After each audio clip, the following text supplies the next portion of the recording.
I thought of Dallas in 1963 and the atmosphere there. I thought of General Walker flying the flag upside down. Called my wife to tell her, and she was very, very disappointed. We both feel like it was, our own station, that they were blowing up our own radio station. Well, when I first heard that Pacifica had been bombed off the air, it was like shock. I couldn't imagine that anybody would want to really, do something like that. And to grow out of the general climate in this community of condoning violence against unpopular causes. And, when I first heard about it, I was kind of scared because, I want to hear this kind of programming, and I hear a lot of things I never hear otherwise. There are a lot of people who want to be heard, and they can't be heard. All they have to do is let Pacifica know about it, and they will be heard. Something from the Big Sur, some real issues being discussed. They provoke responses in this housewife that's so isolated, and it's very refreshing and very helpful and very stimulating, very necessary. Well, I miss it quite a bit because it has become part of my daily routine of life. This lunatic fringe can only be defeated not by using violence, but by showing them that we're determined to have the voice of reason on the air again. There are people who are trying to keep us from talking, just makes you want to shout all the more. I want it back on the air because I want to hear what it says, and I want to agree with it or disagree with it, and form my own opinion.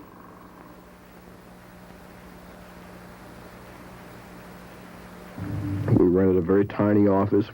The landlord said, "How long will you be here?" And we said, "We'll be here until we raise the money and get a construction permit from the FCC and build our radio station, a listener-sponsored radio station." And he said, "What is this listener-sponsored radio?" And we said, "Well, ordinarily, This is on a collect telegram from the Federal Communications Commission in Washington, D.C.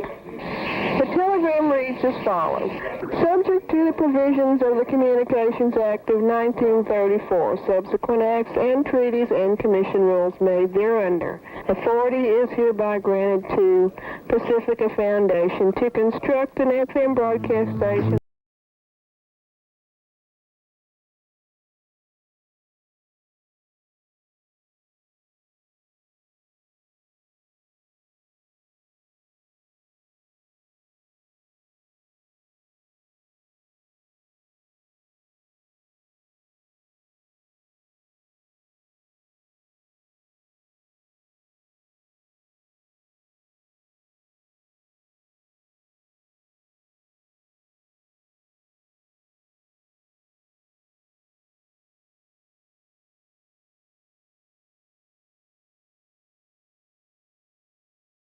In Houston, Texas. KPFT operates at 90.1 FM with an effective radiated power of 47,000.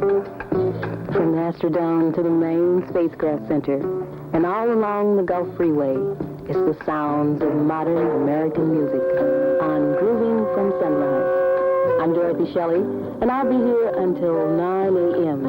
So stay with me if you can, love. I'm gonna do my thing.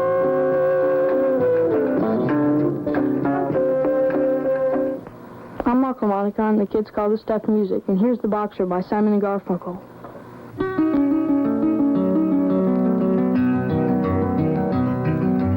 I am just a poor boy, though my story is seldom told. I squandered my resistance for a pocket full of mumbles, such are promises. All lies and jest, still man. It's 12:30 and time for the garage sale. This is Louisa Shaw. We're going to listen to, for the first time, 45 minutes for speaker, John Cage, delivering a lecture at UCLA. See if it's any good. These piano parts shared the same numerical rhythmic structure, but were not fixed together by means of a score. I'm Juliet again with Just Plain Folk, and I want to start this segment with Sweet Baby James Taylor. As soon as Melvin turns the right knob. There is a young cowboy, he lives on the range. His horse and his cattle of his only companion. He works in the saddle and he sleeps in the canyon, waiting for summer.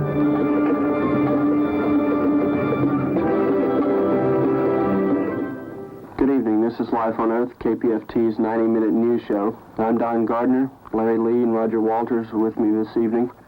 Spokesman for United refused to disclose the names of those aboard. As one of them put it, this is not a plane load of congressmen, but we're not hiding them either.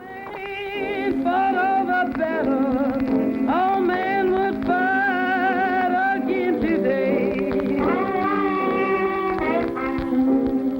And public activities supporting or protesting the war. It is presented so that Pacifica listeners may have a place they can turn to at a regular time each night to hear war developments reported in full.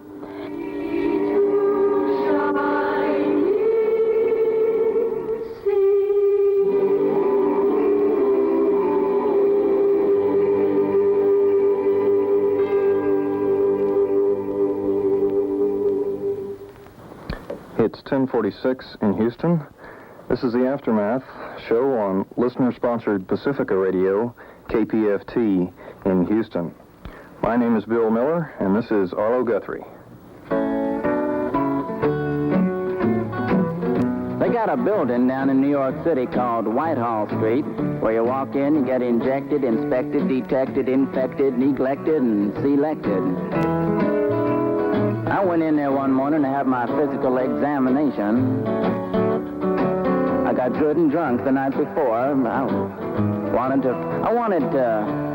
to be the all-American. I wanted to feel like the all-American kid. I walked in, I was hung down, brung down, swung down, hung up. I walked in and sat down and gave me a piece of paper, said, "Kid, see the psychiatrist, room 604. I walked up there, I said, "Shrink, I want to kill. I want to."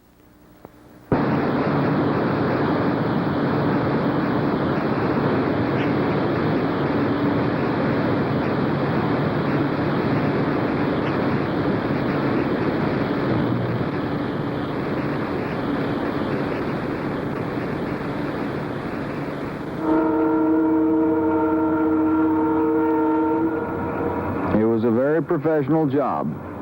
They knew what to do, they knew where to find you, and they did it.